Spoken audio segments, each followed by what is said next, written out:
Saludos amigos, les habla el pastor Salomón de la Cruz desde Cozumel, Quintana Roo, al grupo Instrucción Teológica por WhatsApp. Les mando un abrazo a todas las partes del mundo de donde nos están escuchando.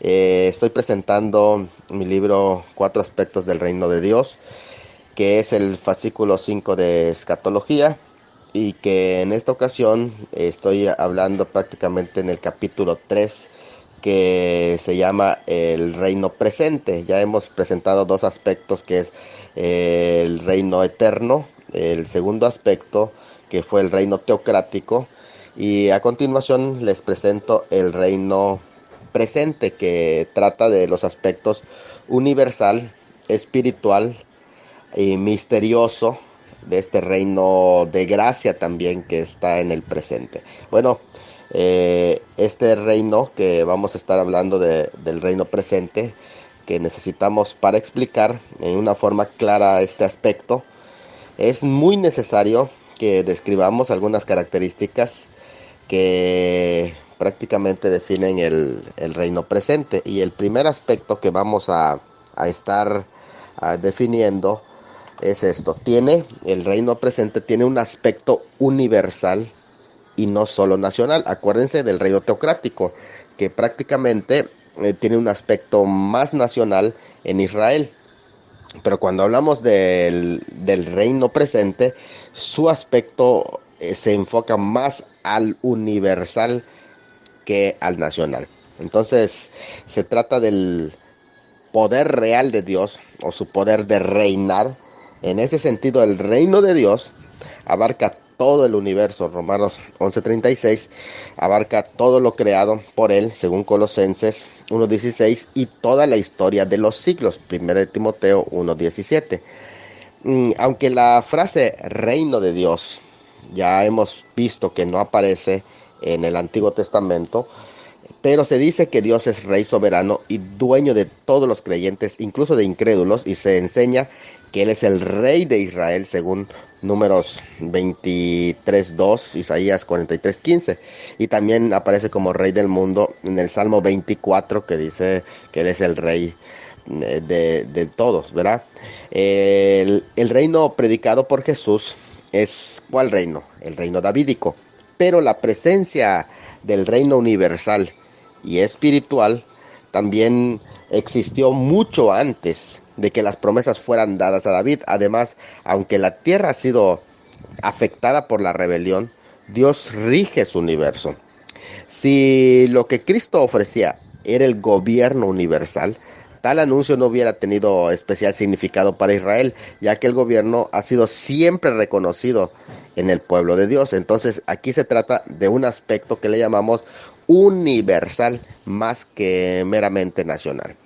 Bueno, en segundo, el reino presente tiene un aspecto cósmico o espiritual, y no únicamente milenial.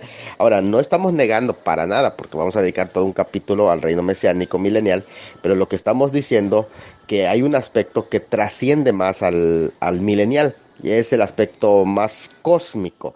El cósmico es la esfera en el cual las personas entran al someterse a la autoridad de Dios.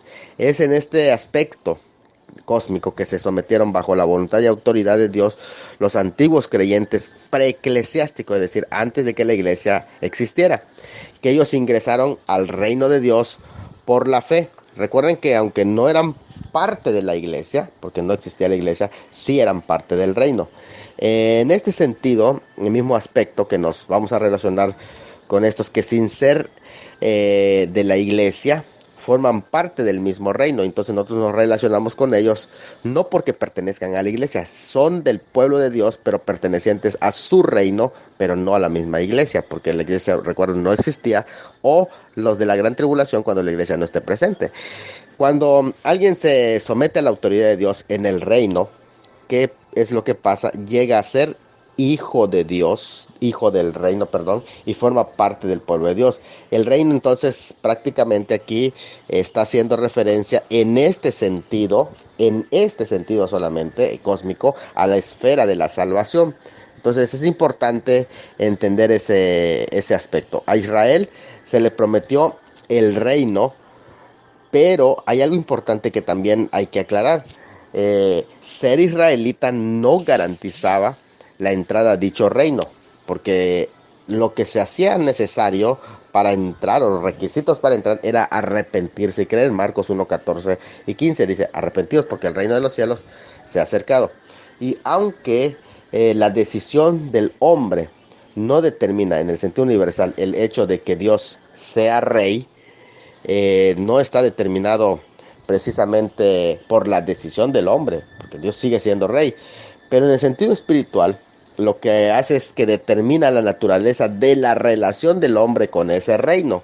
Sí, y vuelvo a reiterar que nosotros no podemos con nuestra decisión de arrepentirnos hacer que Él reine. No, Él sigue siendo rey, pero tu relación con ese reino cambia cuando tú te arrepientes, porque hay una cercanía en el que te sometes voluntariamente a ese rey.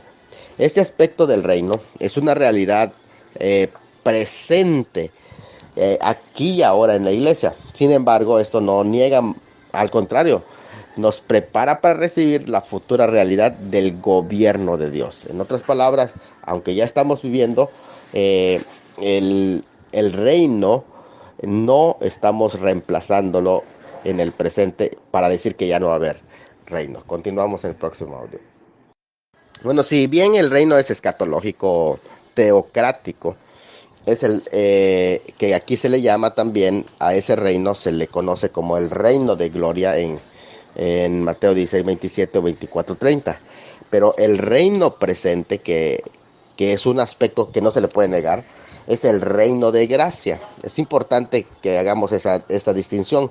El reino de gloria sí espera para su manifestación futura, pero el reino de gracia, según Romanos 5:21, Romanos 6:14, o también podemos hablar de Efesios 3:8, Colosenses 1:25 y Tito 2:11, están hablando de un reino de gracia. Reconocemos que el reino espiritual, que prácticamente se refiere a una esfera dentro del cual Dios gobierna los corazones y la vida de aquellos que confían en Él. Por eso lo dice Colosenses 1:13.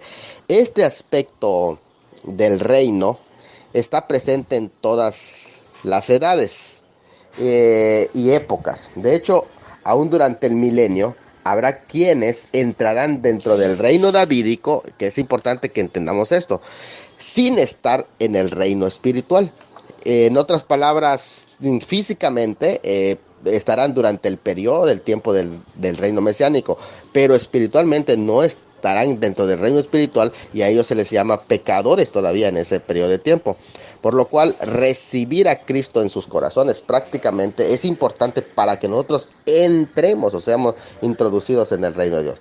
Bueno, sin embargo, el aspecto espiritual de la edad presente no es revelado como un reino, sino como una iglesia o como un cuerpo. Es más que nada el cuerpo de Cristo. Y aunque el reino teocrático, que prácticamente fue ofrecido por Cristo, incluido este aspecto, o incluía el aspecto espiritual, no era en esencia o lo que él estaba ofreciendo.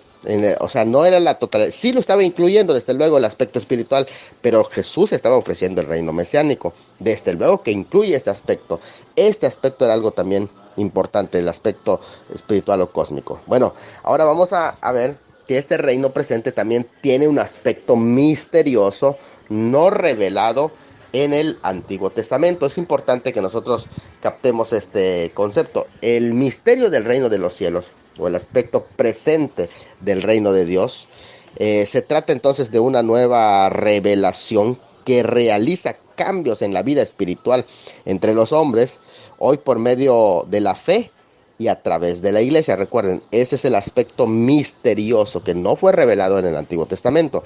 El tiempo en que el rey está ausente porque se fue para ser nombrado rey. Es importante ese concepto, que lo puedes descubrir en Lucas 9, 11 al 12.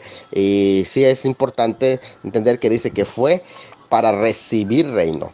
Se llama a ese concepto en el que el rey se fue a recibir reino y está ausente, pero que luego, cuando regrese, va a establecer su reino. Ese tiempo de ausencia de rey se le conoce en términos bíblicos de misterio del reino. ¿Por qué misterio del reino? Porque el rey, aunque es rey, está ausente físicamente. En ese tiempo debemos buscar su reino en nuestras vidas. Durante todo ese periodo en el que el reino está presente, vamos a analizar nuestras vidas para ver nuestra fidelidad a ese reino. Entonces, Mateo 6:33 así nos enseña, y Marcos 10:15. Que Dios establecería un reino sobre la tierra, literal, real, mesiánico, que hemos visto, no era ningún misterio. Entonces, el reino de Dios no es el misterio. El reino mismo no era desconocido. Acuérdense, ni por los profetas. Ellos hablaron, los profetas del Antiguo Testamento mencionaron siempre ese reino, o hablaron acerca de esa profecía, de ese rey. Pero la forma de misterio del reino no podría ser conocida, esa forma de misterio del reino, hasta que fuera rechazada la oferta. Por eso es que se le conoce como el misterio.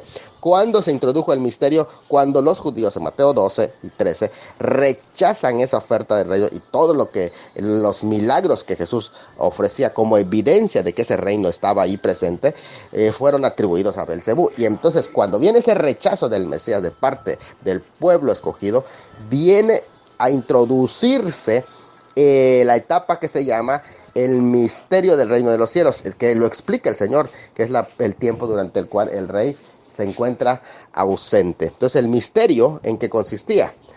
El misterio consistía en el hecho de que cuando aquel en quien este programa había de realizarse fuera públicamente presentado, sería rechazado y se establecería una edad entre su rechazamiento y su cumplimiento de propósito de la soberanía de Dios en su agenda, que se llama su segunda venida. Y eso se puede captar cuando se estudia claramente Amós 9:11 y se coteja con Hechos 15:14 al 18.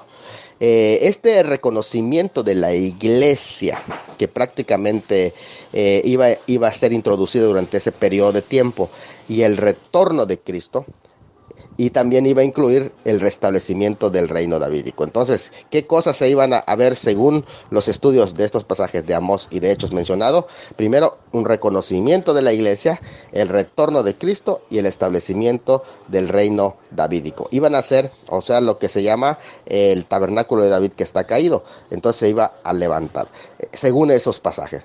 Bueno, el misterio del reino, entonces, según Marcos 4:11 mencionado, inició con Jesucristo, el rey quien está reinando prácticamente en el tiempo presente, pero en una forma no revelada en el Antiguo Testamento, porque escatológicamente cuando el rey venga, destruirá todos los reinos políticos, así lo menciona.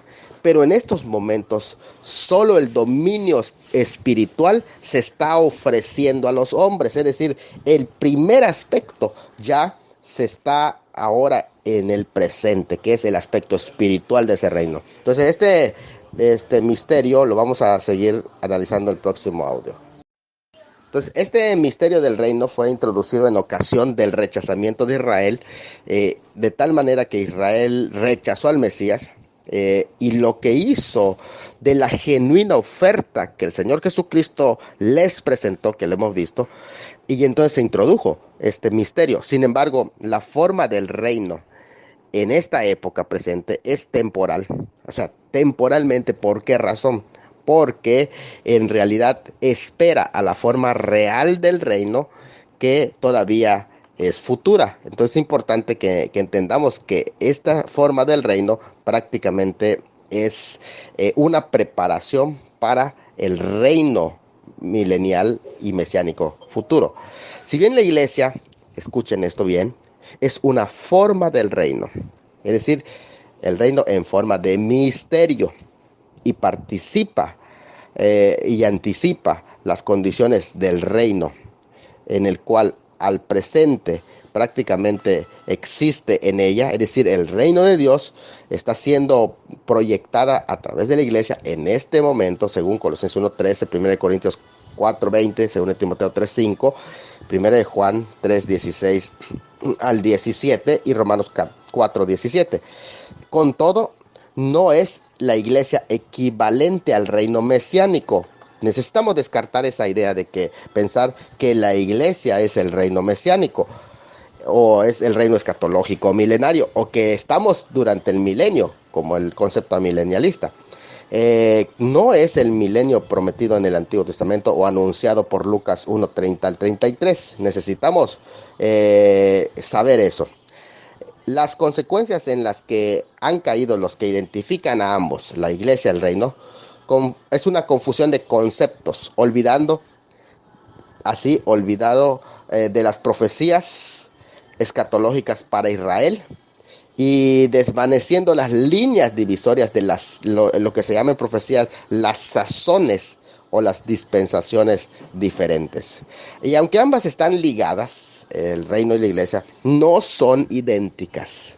Si bien no se identifican ambas, tampoco se excluyen. O sea, reino e iglesia tampoco están excluidas. No las podemos identificar del todo porque el reino abarca es más amplio, que incluye a la iglesia, pero la iglesia es más limitada. Daremos una relación de la iglesia con el reino para que más o menos captemos cuál es la idea. Reino e iglesia, ese contraste. Este cuadro también aparece en el libro y ustedes lo pueden tener allá en su libro de una manera más clara. Pero el reino habla de la soberanía de Dios. La iglesia habla de una fraternidad de personas hechos un pueblo bajo esa soberanía. El reino abarca todo. La iglesia es parte nada más de ese reino. El reino adquiere distintos aspectos en diferentes tiempos, eso ya lo hemos visto, pero la iglesia es el aspecto presente del reino en forma de misterio. El reino crea la iglesia, pero la iglesia predica el evangelio del reino, no crea el reino, al contrario. El reino, cuando se habla del reino, connota súbditos. En el caso de la iglesia, connota hijos. El reino es la esfera de la salvación, en tanto la iglesia es la esfera de la comunión. El reino desciende del cielo, en el caso la iglesia sube de la tierra. El caso de el reino, se predica el evangelio del reino, pero no se predica el evangelio de la iglesia. Se habla de que el reino tiene al Mesías por rey. En el caso de la iglesia, tiene a Cristo por esposo y cabeza. Cristo no dijo edificaré mi reino. Cristo dijo edificaré ¿qué? Mi iglesia. Y eso es importante que vayamos captando, porque cada una de esas connotaciones tiene una razón, porque oramos venga tu reino. Oramos en la iglesia, sin embargo, no venga tu iglesia, sino oramos ven Señor Jesús. Esa es nuestra oración. En el reino tendrá perfecto cumplimiento en la tierra con bendiciones terrenales, pero la iglesia recibe bendiciones espirituales y en su ciudadanía que está en los cielos. Entonces el reino es la patria, en tanto la iglesia es peregrina, no se habla de una patria con ese poder de gobierno, ¿verdad? En el caso del reino es pasado, presente y futuro. En el caso de la iglesia es presente y futuro. Muy bien. Con esto tenemos un concepto amplio, ¿verdad? Pero la forma misteriosa del reino está compuesto por salvados y no salvados. Es interesante eso, cómo es que el misterio del reino de los cielos prácticamente incluye a ambos. Es el tiempo en que fue pospuesta la oferta del reino davídico. Durante este periodo se le conoce, como dijimos, el misterio del reino. Vamos a estudiar en el próximo audio, a partir del próximo audio, el capítulo 13 de Mateo, para entender un poco más sobre este asunto del reino, y lo vamos a hacer comprendiendo primero las 3 escuelas de interpretación de Mateo capítulo 13. Muy bien, entonces vamos a Mateo 13, las 3 escuelas de interpretación de ese capítulo. Los que divorcian al pasaje Mateo capítulo 13 de cualquier significado profético, esos relegan a lecciones morales o espirituales para los creyentes de hoy. Por lo tanto, se llama la teología del pacto o los post y amilenialistas. Ellos dicen, no, estos son puros significados más que nada morales, espirituales y lecciones nada más, pero no tienen nada que ver con profecía. Segundo, están los que limitan esta porción exclusivamente a Israel en el periodo de la tribulación. Estos son los ultradispensacionalistas, que prácticamente dicen eso tiene que ver para la gran tribulación. Y tercero, los que ven en este pasaje un cuadro de las condiciones del desarrollo del reino durante la ausencia del rey. En este caso están los dispensacionalistas premilenialistas. Entonces ellos ven el desarrollo, toda la ausencia del rey está mencionado en Mateo capítulo 13. Y de hecho Mateo capítulo 13, 11 es claro al declarar de que trata del capítulo. O sea, está diciendo de qué trata. ¿De qué trata el capítulo? Mateo 13, 11 dice del misterio del reino de los cielos. Y entonces, si ese es el tema que está tratando el capítulo, prácticamente la ausencia del rey, si se trata del misterio del reino de los cielos, que fue algo que no estaba revelado, entonces estamos delante de un capítulo netamente escatológico. Tanto Cristo como su precursor fueron rechazados, según 11, 1 al 9, lo cual resultaría en juicio para la nación. Así lo dice Mateo 11, 20 al 24, pero también haría una invitación incluyente para todos, según Mateo 11, 28 al 30. Entonces tenemos toda la panorámica posterior. Pese al testimonio del Espíritu Santo en sanidades y liberaciones, los presentes del pueblo judío decidieron, escuche, son los representantes legales, los líderes del pueblo, decidieron que Jesús echaba fuera a los demonios por Belcebú, o el señor de las moscas, donde se hacían los sacrificios de pactos y todo eso.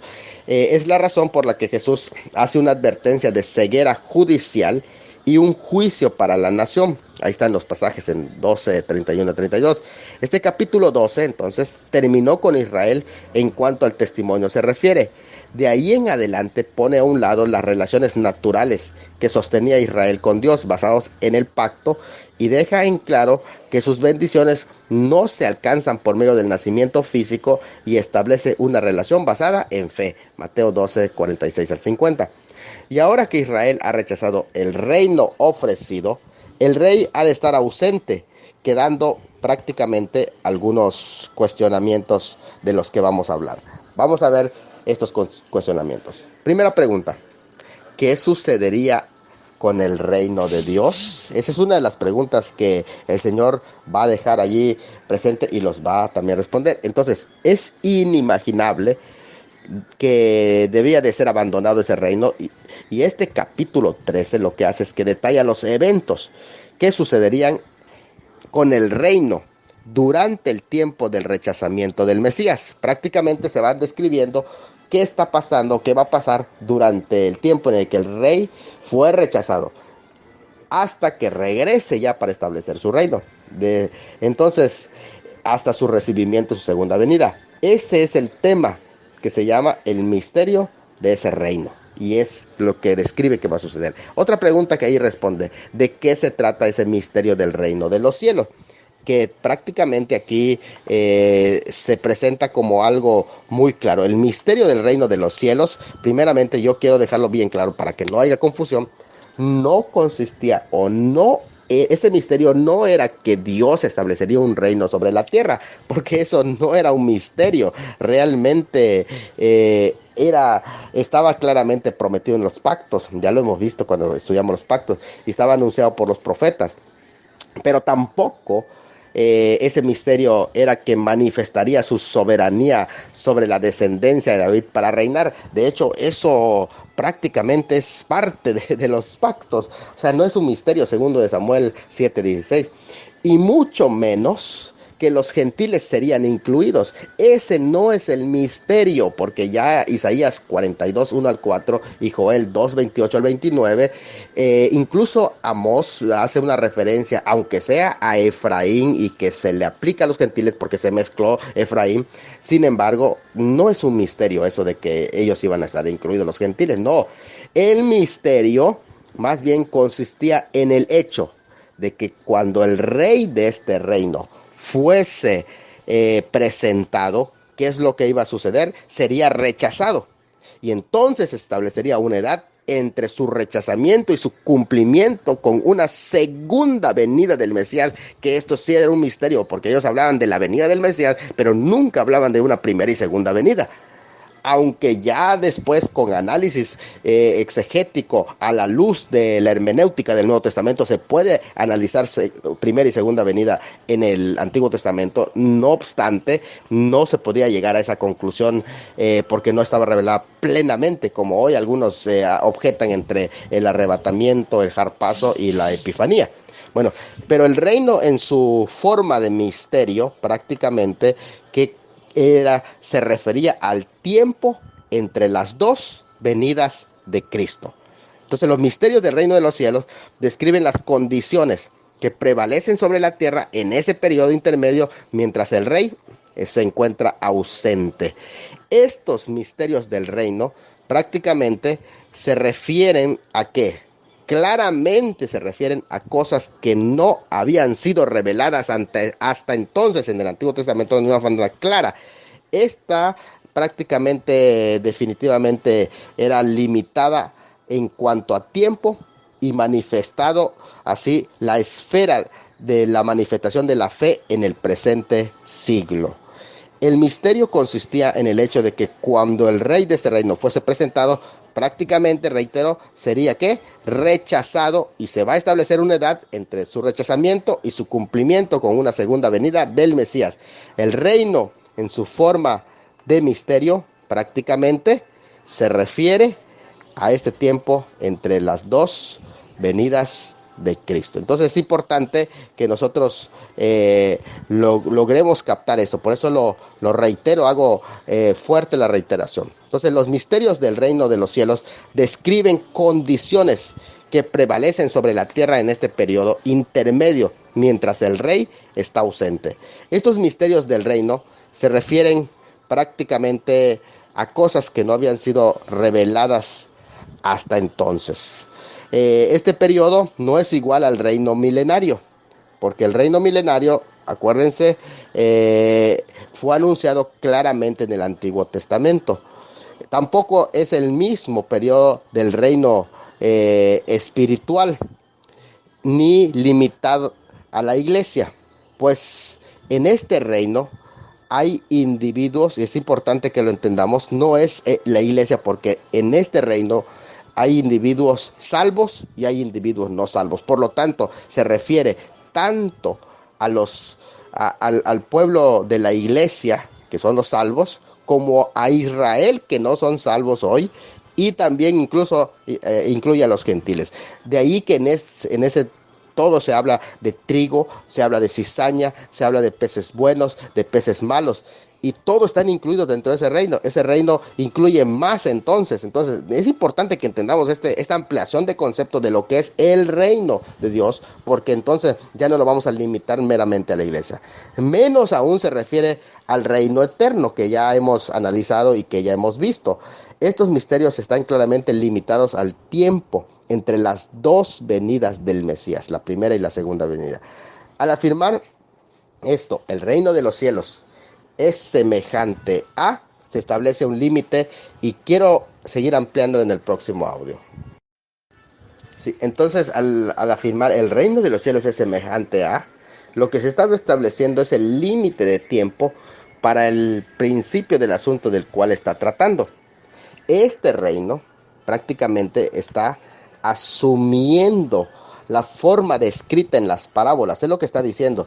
Es decir, el reino de los cielos será semejante o de los cielos es semejante a, prácticamente está diciendo, voy a presentar la forma que va a asumir ese reino o que ya está asumiendo ese reino. Entonces, en el tiempo de Cristo, cuando él ministraba personalmente a la tierra, empezaba a asumir esa forma debido al rechazo que tuvo de parte de su pueblo Israel. Se refiere a los días cuando Cristo enseñó estas parábolas, en el cual el reino en forma de misterio fue establecido, lo cual no podía ser conocido hasta que la oferta genuina de Cristo fuera rechazado. Y esta forma en que se establece el reino es la forma en que en la presente edad lo conocemos nosotros. Esa es la forma, es el aspecto del reino que nosotros conocemos. Al hablar del fin del siglo en Mateo 13, 39 al 40, se refiere al tiempo en que vendrá con poder y gran gloria en su segunda venida. Por tanto, la forma del reino no es el cumplimiento del pacto davídico. De lo contrario, no anunciaría el reino en forma de misterio, sino que prácticamente lo que haría, diría claramente que él está cumpliendo el pacto davídico en una nueva forma.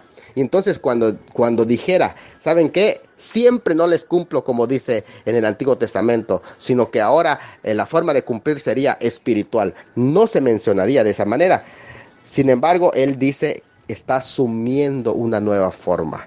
Es decir, en lo que viene, en lo que espera el cumplimiento mesiánico futuro, por el momento va a asumir una forma, y se llama la forma de misterio. Cuando alguien se somete a la autoridad de Dios en el reino, llega a ser hijo del reino.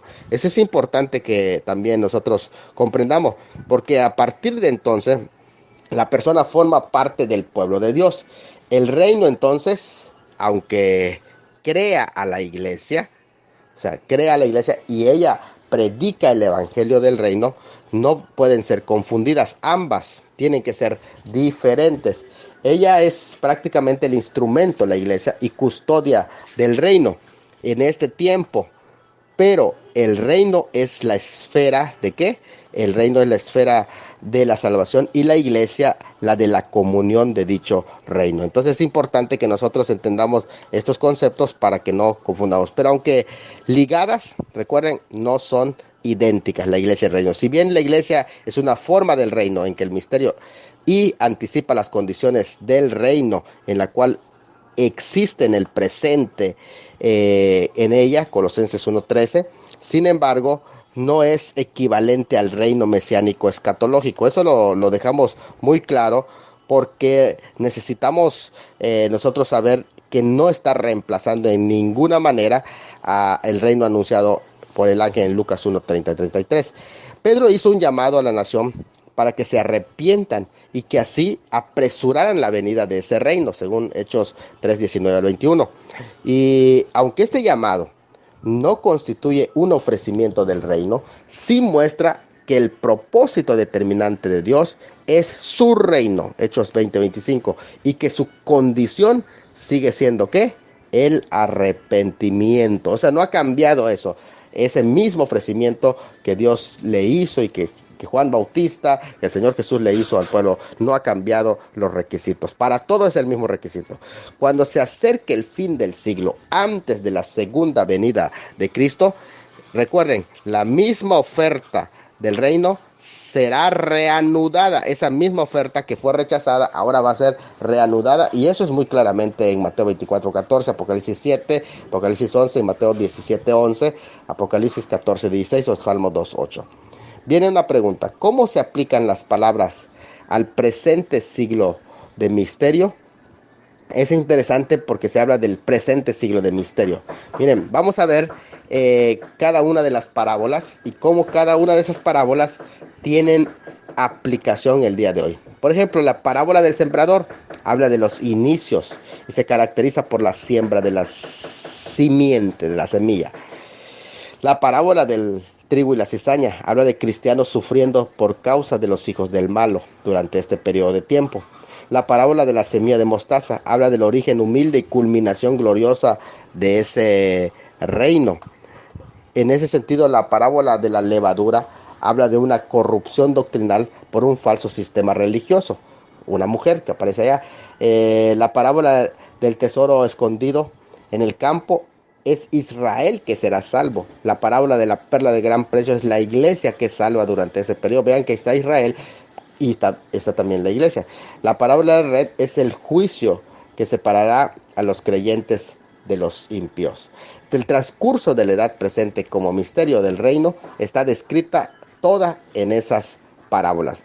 Y en el próximo audio voy a hablar de la forma en la que culminará cuando se reanude el programa del reino davídico. Esta forma de misterio va a concluirse.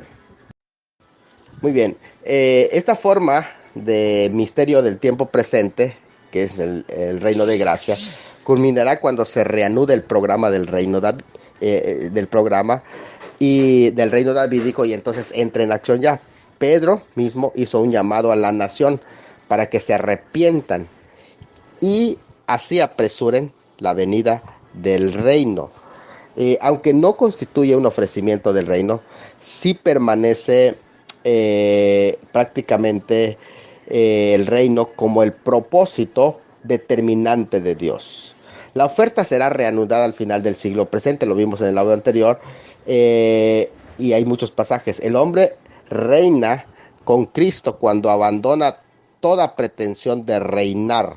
Solo en Cristo puede reinar en un reino que viene cuando menos es buscado. Lucas 12:32 y Romanos 5:17. O sea, mientras más busque reinar o gobernar el hombre, menos poder tiene para hacerlo. El cristiano parece hacer todo menos reinar en los tiempos de persecución. Sin embargo, es ahí cuando tiene la mayor seguridad de que va a reinar. 1 Pedro 2:9, incluso Apocalipsis 20:4. Los perseguidores por causa de la justicia, despreciados y maltratados, todos los perseguidos por causa de la justicia, maltratados, despreciados, destinados al descrédito y fracaso para el mundo, son ellos los que van a reinar según Mateo capítulo 5, cuando estudiamos eso. Entonces, el reinar no es favor que se otorga, sino es un privilegio que alcanza prácticamente perdiendo todo lo terrenal. Es cuando alcanzas a reinar. Marcos 10:35-39. El reino se alcanza por el sacrificio, no por la grandeza. Entonces es importante esto, que sepamos qué es lo que Dios prácticamente está haciendo. Lo que aquí está diciendo es que sin cruz no hay corona. Eso es lo que se nos anticipa, que si hoy nosotros queremos reinar en ese reino mesiánico que viene, necesitamos saber que sin cruz no hay corona. La gran paradoja es esta: queriendo el hombre hoy ser rey, se convierte en esclavo. Y tristemente es lo que es la derrota para las personas. El querer buscar grandeza los hace pequeños en el reino de los cielos. Que Dios los bendiga. Vamos a estar culminando hasta aquí, y el próximo tema, que se trata el reino de gracia, el reino mesiánico, lo vamos a ir detallando de una manera correcta, ya que hemos entendido la dimensión exacta del reino en presente. Que Dios los bendiga y pasen excelente día.